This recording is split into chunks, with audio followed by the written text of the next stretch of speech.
E a Alemanha concordou em enviar 50 blindados antiaéreos à Ucrânia. O anúncio marca uma mudança de posição histórica na política de defesa alemã e uma nova fase de assistência militar do Ocidente aos ucranianos. Bom, vamos voltar então com a Giovanna Locatelli, que tem mais detalhes sobre esse assunto.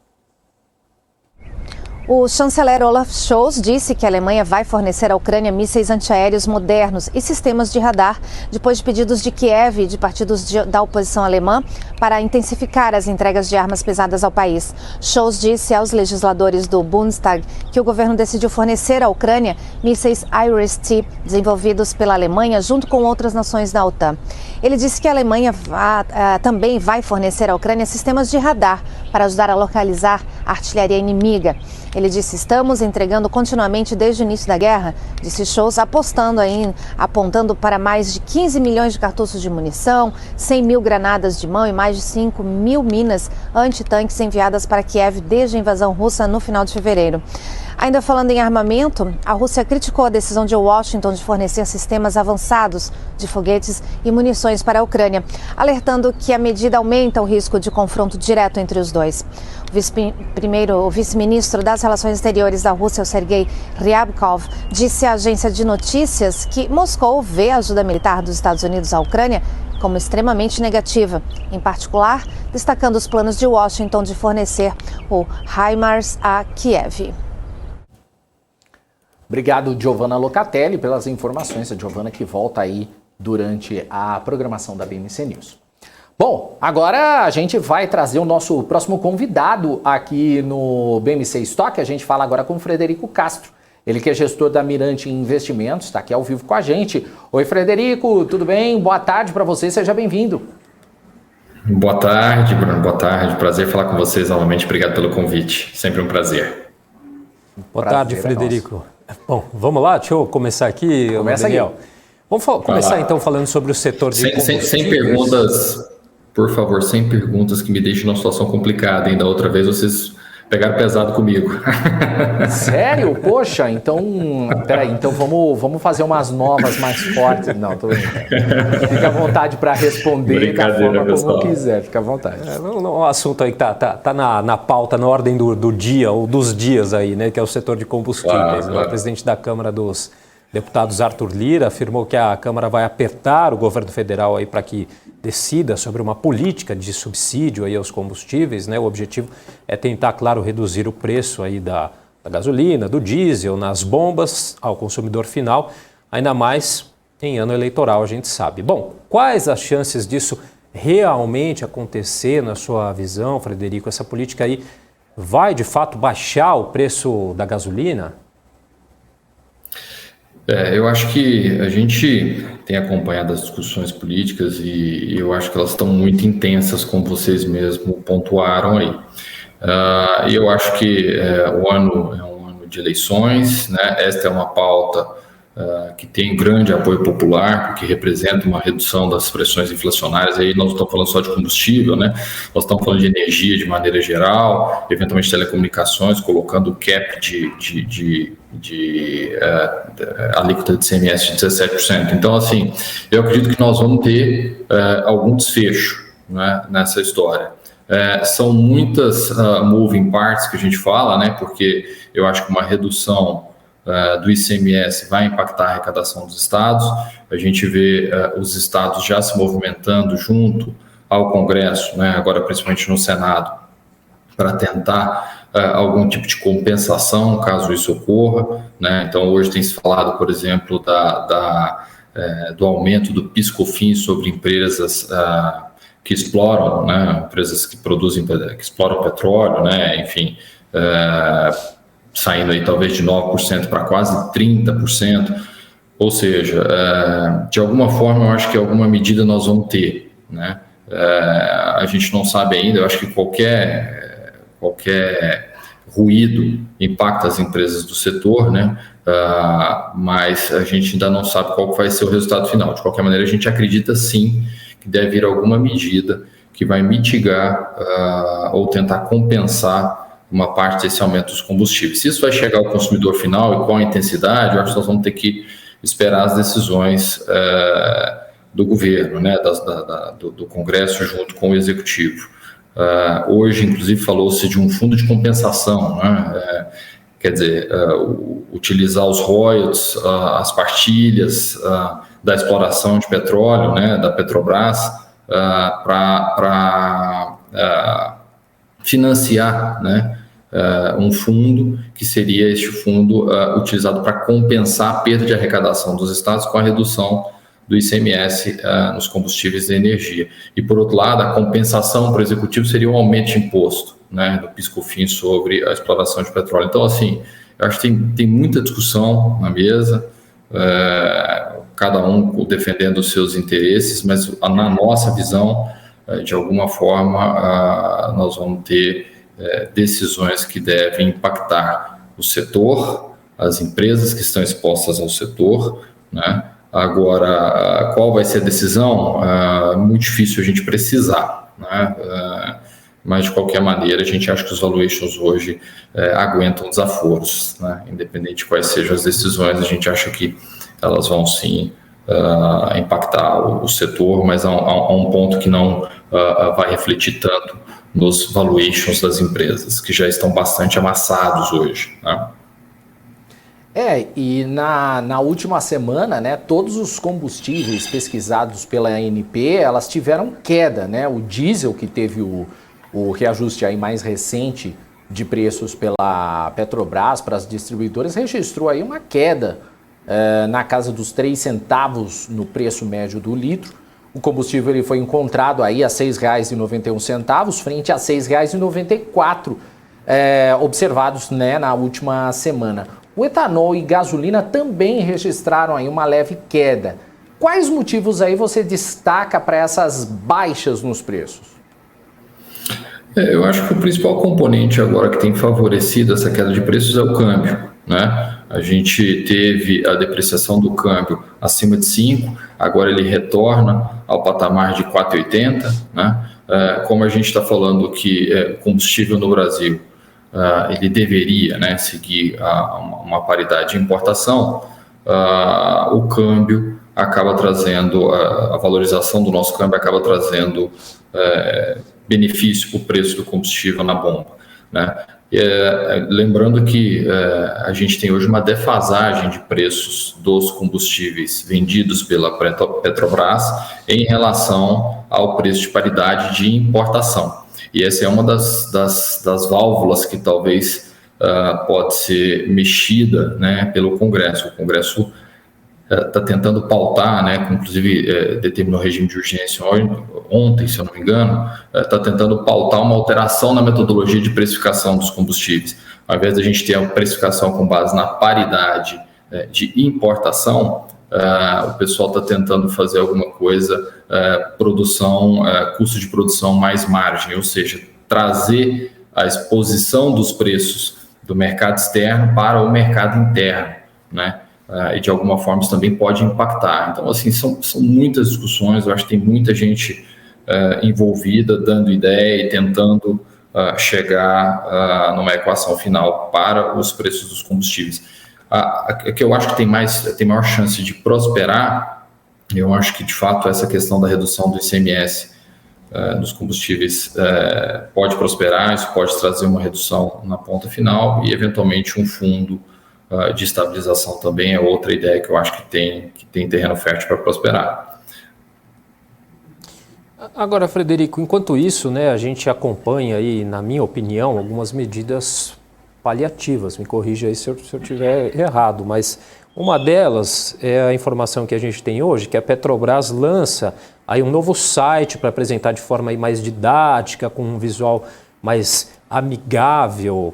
Basta até saber o que é esse amigável aí, mas para mostrar aí como são as parcelas aí envolvidas na formação dos preços dos combustíveis, né? Inclusive também do gás de cozinha. Esse novo site traz aí as informações sobre a formação dos preços ao consumidor final, possibilita filtrar os valores pela média nacional ou por estados, considerando aí os impostos, né, tanto os estaduais como também outras variáveis locais, né? Nos últimos 6 meses, essa foi a informação mais acessada aí no site da Petrobras, segundo esse comunicado, aí, com quase 1,5 milhão aí de visualizações.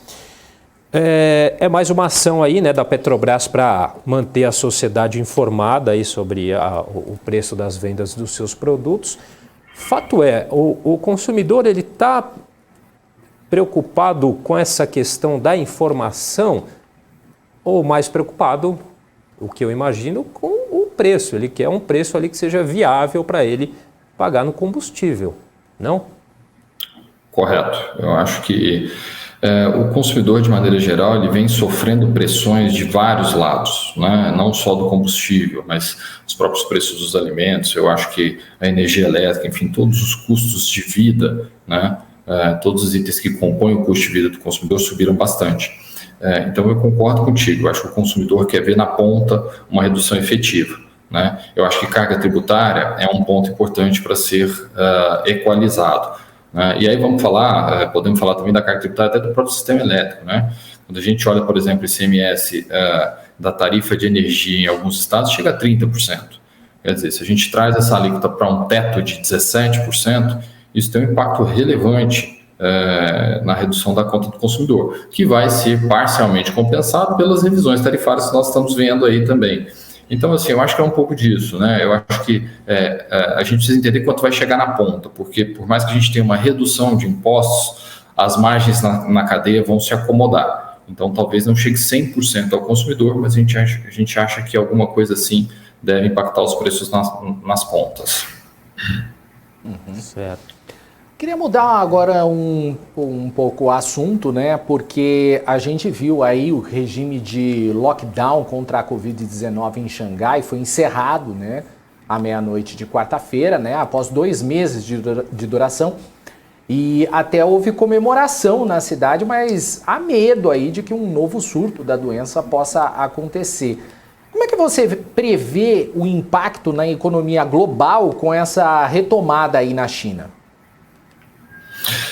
Eu acho que a grande questão por trás da retomada da economia global, eu acho que está associado principalmente ao cenário de inflação, né? Quer dizer, nós estamos vivendo, ou pelo menos os mercados têm um grande receio do cenário de estagflação. O que é isso? Você ter baixo crescimento com inflação. Esse é o pior cenário para o mundo de ações, tá? Porque você tem as taxas de juros subindo para combater a inflação e isso, de certa forma, tira crescimento, tira ímpeto de crescimento e a gente já está num cenário em que as economias estão bastante frágeis, né? Então, assim, eu acho que a notícia da China saindo do lockdown, ela é positiva porque a China ela é um motor de crescimento do mundo, né? Eu acho que apesar dela ter vindo reduzindo o seu ritmo de crescimento ao longo dos últimos anos, né, isso foi uma estratégia do próprio Xi Jinping, naquela estratégia dele de tirar um pouco do crescimento da infraestrutura, né, ancorado na infraestrutura, no investimento para o consumo interno, eu acho que os 5%, 6% de crescimento da China são importantes para fazer o restante do mundo girar, né? Então eu vejo com bons olhos essa retomada, né, da vida normal na China, porque isso deve trazer, sim, uma retomada do consumo, eventualmente até dos investimentos, e aí o que nós precisamos nesse momento é de equalizar as cadeias de suprimento. A China é super importante nesse processo, equalizando as cadeias de suprimento, a gente conseguir reduzir um pouco das pressões inflacionárias, deixando as economias menos pressionadas e, portanto, um consumidor mais disposto, com mais propensão ou mais renda disponível para gastar e crescer, né? Falar um pouquinho sobre a questão da MRV, o Frederico, e a subsidiária dela aí nos Estados Unidos, né? A gente teve mudança aí no programa Casa Verde e Amarela, que possibilitou uma potencial aí capitalização dessa subsidiária nos Estados Unidos, que sozinha aí pode valer que vale toda a MRV hoje. Eu queria que você explicasse para a gente esse cenário, né? Como se deu essa valorização? Claro. O que nós estamos vendo, na verdade, aqui, né? Eu acho que o programa Casa Verde e Amarela no Brasil está bastante pressionado, né?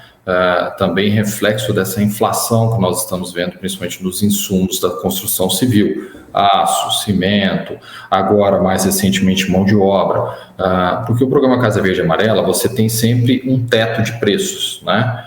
Que é estabelecido regionalmente, ou seja, as empresas não podem vender acima deste teto. E a partir do momento que você tem uma inflação de custos, as empresas têm a sua margem pressionada, né? Ao ter a margem pressionada, a atratividade de novos lançamentos do programa diminui bastante. Portanto, se você olha o funding do FGTS, né, que é o grande funding do Casa Verde e Amarela, o acesso ao funding para fins do programa caiu, se eu não me engano, quase 40%, ou nós estamos rodando a 40% do que seria previsto, né? Então, quer dizer, o programa perdeu a atratividade, tá? Isso é fato. O governo, recentemente, agora dia 25, se eu não me engano, de maio, anunciou que deve fazer ajustes, né? O Ministério do Desenvolvimento Regional deve fazer ajustes ao programa para melhorar a atratividade dele e, portanto, permitir que novos empreendimentos sejam contratados e novas pessoas consigam comprar seu imóvel ancoradas nesse programa. Basicamente, deve ampliar a idade do programa de 30 para 35, o prazo de financiamento, de 30 para 35 anos, deve ampliar as faixas de renda de cada uma das faixas do programa, portanto, mais pessoas, né? Quando você aumenta a renda, mais pessoas podem se beneficiar daquele programa, e deve também mexer nos subsídios, né? Que é justamente a parcela do imóvel que o governo banca, né? Então, tudo isso somado deve permitir que mais pessoas sejam capazes de contratar este programa e, ao mesmo tempo, que as empresas consigam repassar preços ou aumentar o preço teto das suas vendas. Então, você passa a ter oferta e passa a ter também maior demanda, né, na contratação. Isso é bom para o programa, isso reativa o programa e, portanto, as empresas mais expostas a esse tipo de negócio vão se beneficiar. Vinham sofrendo bastante, faziam margens brutas na casa de 30%, 32%, hoje estão fazendo 20% de margem bruta, ou seja, um baita do impacto, né? Então, essas empresas, sem dúvida, vão, com essas novas medidas, vão voltar certamente a recompor margens. Qual que é o patamar de margens que nós vamos trabalhar no longo prazo? Eu acho que o tempo vai nos dizer, mas as empresas têm uma expectativa de retomar os níveis de 30%. Então, a MRV é uma das empresas que está exposta a esta questão que o governo também está mexendo, né? Hoje ela tem aproximadamente 50% das suas vendas e lançamentos expostos ao programa Casa Verde e Amarela, né? E o que eu acho, o que a gente enxerga hoje na MRV, na verdade, é que o mercado ficou muito ancorado nessa questão da exposição dela ao programa. Por outro lado, a empresa veio montando a sua plataforma habitacional, ampliando e, de certa forma, se defendendo dessa exposição que antes era muito grande a um programa governamental, né, em outras áreas de negócio. Por exemplo, a HS que você cita, que inclusive acabou de mudar o nome para Resia, né?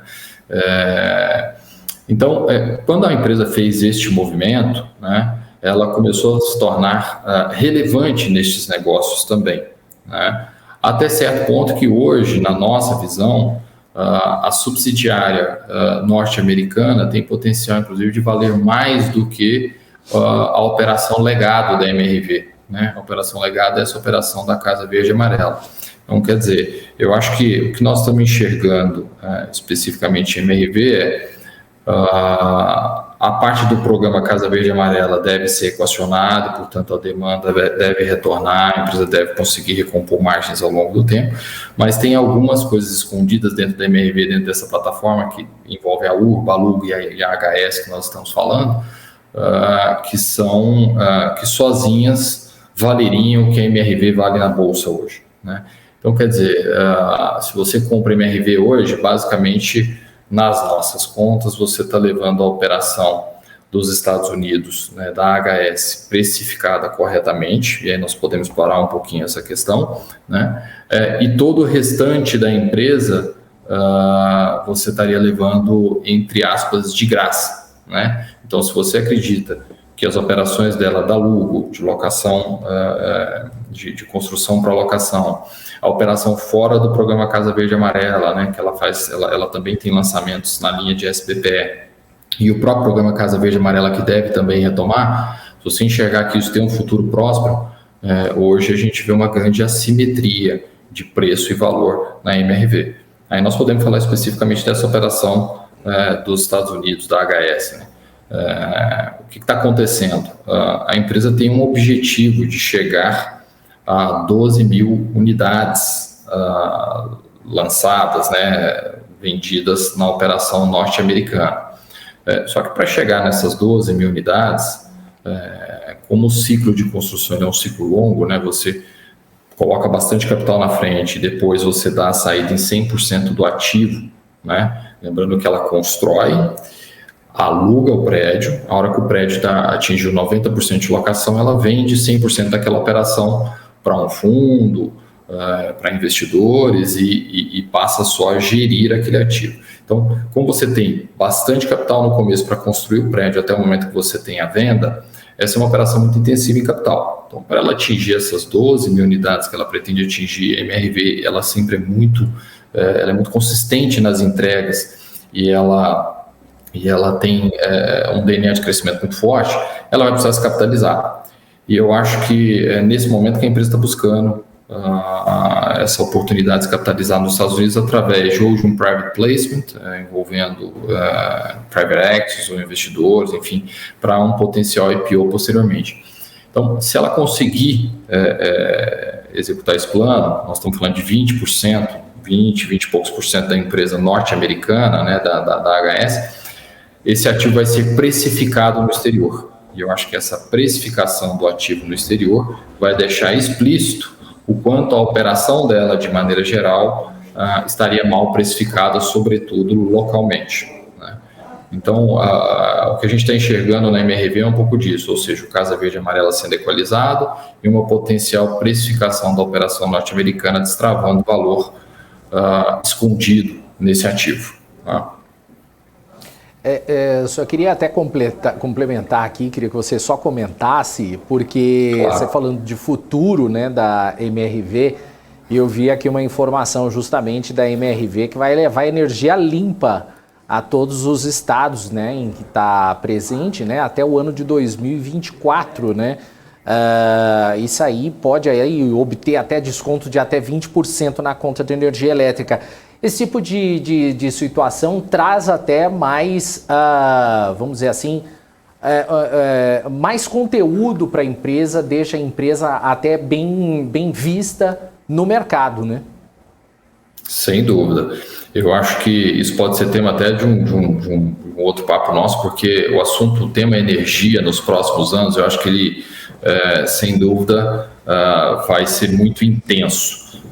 Eu acho que nós estamos passando por uma abertura de mercado através de iniciativas como geração distribuída, né, e a própria contratação do Mercado Livre. A gente vai baixando cada vez mais a régua de contratação, né, de consumidores que poderão migrar para o Mercado Livre.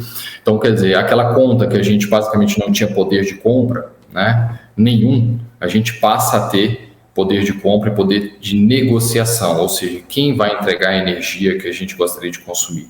Então, acho que esse futuro, as empresas estão muito atentas a essa questão e estão procurando capitalizar, e aí não capitalizar, mas capitalizar a imagem delas, né, a essa revolução que nós vamos ter. Então, como que a MRV vai conseguir isso, né? Basicamente, tem duas formas, né? Ela pode ser futuramente um trader de energia, não acho que esse é o caminho, mas eu acho que ela vai atuar de maneira muito forte no mercado de geração distribuída, colocando, né, usinas ou fazendas solares nos seus empreendimentos ou vinculadas aos seus empreendimentos, de modo que você consegue garantir para aqueles consumidores que estão naquele condomínio, naquele empreendimento, essa redução que ela está dizendo na conta de energia. Então, eu acho que isso é bom para o mundo, eu acho que isso é bom para a imagem da empresa e, sem dúvida, isso traz um benefício na hora de venda do apartamento, quer queira, quer não. Eu acho que o consumidor vai ficar feliz de saber que se ele tiver um apartamento da MRV, ele tem também acesso a um condomínio, e esse condomínio vai dar para ele uma redução na conta de energia, que é um gasto também que nos últimos 12, 24 meses foi muito pressionado e tem sido tema, inclusive, de discussão no Congresso. Então, eu vejo com muito bons olhos a estratégia de maneira geral. E aí não é só MRV, nós temos a Ambev, nós temos a Heineken, nós temos o iFood, várias empresas entendendo que energia vai ser uma moeda muito promissora no futuro de engajamento, de fidelização.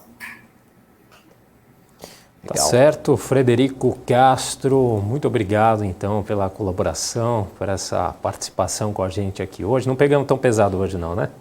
Não. Hoje foi tranquilo. Obrigado, pessoal. Obrigado pela oportunidade do papo, pelo convite, sempre à disposição. É um prazer, viu?